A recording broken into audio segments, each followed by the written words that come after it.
राजस्थान के एक छोटे से गांव रामपुर में 2 लड़के रहते थे, राजू और मोहन। दोनों की उम्र करीब 17 साल थी। बचपन से साथ खेलते, साथ पढ़ते और साथ सपने देखते। गांव के लोग अक्सर कहते, अगर दोस्ती का कोई चेहरा होता तो वो राजू और मोहन जैसा होता। राजू गरीब किसान का बेटा था।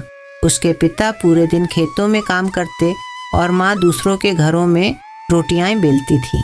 वहीं मोहन गांव के सरपंच का बेटा था, पढ़ाई में तेज और जीवन में थोड़ा सुविधा संपन्न। फिर भी दोनों के बीच का रिश्ता कभी पैसों से नहीं बल्कि दिल से जुड़ा था। दोनों का वादा था, हमेशा साथ रहेंगे चाहे हालात जैसे भी हों। गर्मी की दोपहरी थी। राजू और मोहन तालाब के किनारे बैठे आम खा रहे थे। चारों तरफ खेतों की हरियाली और हवा में मिट्टी की सौंधी खुशबू थी। मोहन, एक दिन मैं बड़ा आदमी बनूंगा, देख लेना। मैं चाहता हूँ कि माँ अब दूसरों के घरों में काम न करे। और मैं तेरे साथ रहूंगा। तू जहाँ जाएगा मैं वही रहूंगा। चल, ये वादा रहा, हम दोनों साथ में अपनी जिंदगी बनाएंगे। दोनों ने मिट्टी की मुट्ठी उठाकर हवा में उछाली और कहा, दोस्ती का वादा, वो मासूमियत, वो सच्चाई शायद आज के दौर में कम ही मिलती है।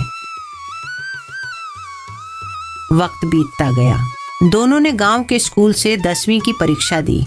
राजू ने अच्छे अंक लाए, लेकिन उसके पिता की तबीयत खराब रहने लगी। घर में पैसे की बहुत कमी थी। राजू पढ़ना चाहता था, पर जिम्मेदारी ने उसके सपनों पर ताला लगा दिया। माँ, मैं आगे नहीं पढ़ सकता। पिताजी की दवाई और घर का खर्च सब मुश्किल हो गया है।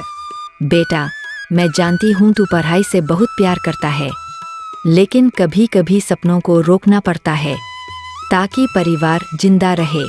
राजू के चेहरे पर दर्द था, लेकिन उसने कुछ नहीं कहा। उसने खेतों में काम शुरू कर दिया। दिन भर धूप में पसीना बहाता और रात को सपनों में अपनी पुरानी किताबें देखता। वहीं दूसरी तरफ मोहन शहर चला गया आगे की पढ़ाई के लिए। शहर की चमक में मोहन खो गया। शुरुआत में वो रोज राजू को चिट्ठियां भेजता, लेकिन धीरे धीरे चिट्ठियां बंद हो गईं। राजू अब भी हर रविवार तालाब के किनारे बैठा करता, जहां वो और मोहन साथ आम खाते थे। वो आसमान की तरफ देखता और सोचता, क्या मोहन मुझे याद करता होगा? 5 साल बीत गए। एक दिन गांव में खबर आई कि सरपंच का बेटा यानी मोहन शहर से लौट रहा है। अब वो एक बड़ा अफसर बन गया है। गांव वाले तैयारी में जुट गए। ढोल बजने लगे, फूलों की माला सजने लगी। राजू भी वहां गया, लेकिन थोड़ा दूर खड़ा रहा, मिट्टी से सना, साधारण कपड़ों में। आप सबका धन्यवाद। आज जो भी हूँ आपकी दुआओं से हूँ। मोहन की नजर राजू पर पड़ी। वो मुस्कुराया और उसके पास आया। राजू, ओ मेरे पुराने दोस्त। कैसे हो मोहन? बहुत बड़े आदमी बन गए हो अब। बड़ा तो मैं नहीं हुआ, लेकिन तेरे बिना अधूरा जरूर हूँ। तू कहाँ गायब था यार? दोनों की आंखों में नमी थी। वक्त ने दूरी जरूर बनाई थी, पर दिलों की मोहब्बत अभी भी जिंदा थी। कुछ दिन बाद गांव में भयंकर बाढ़ आई। तालाब का पानी खेतों में घुस गया। कई घर बह गए। राजू का घर सबसे नीचे था, जहां तक पानी पहले पहुंचा।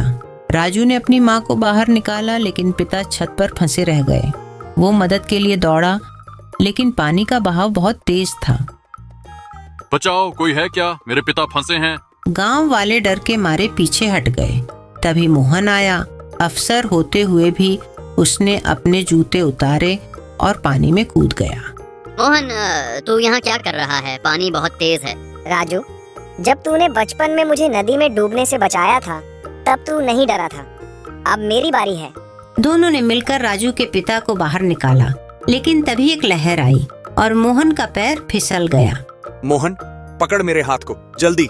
राजू ने पूरी ताकत से उसका हाथ पकड़ा और खींच लिया। दोनों मिट्टी में गिर पड़े, थके हुए लेकिन जिंदा। अगले दिन गांव वालों ने मोहन और राजू को सम्मानित किया। गांव का सरपंच बोला, आज मैंने देखा असली दोस्ती क्या होती है। पद, पैसा या शहर की दूरी कोई मायने नहीं रखती। सच्चा दोस्त वो है जो मुश्किल वक्त में साथ खड़ा हो। अगर राजू न होता तो मैं जिंदा न होता। उसने मुझे सिखाया कि दोस्ती सिर्फ मुस्कुराने के वक्त नहीं, बल्कि रोने के वक्त साथ देने का नाम है।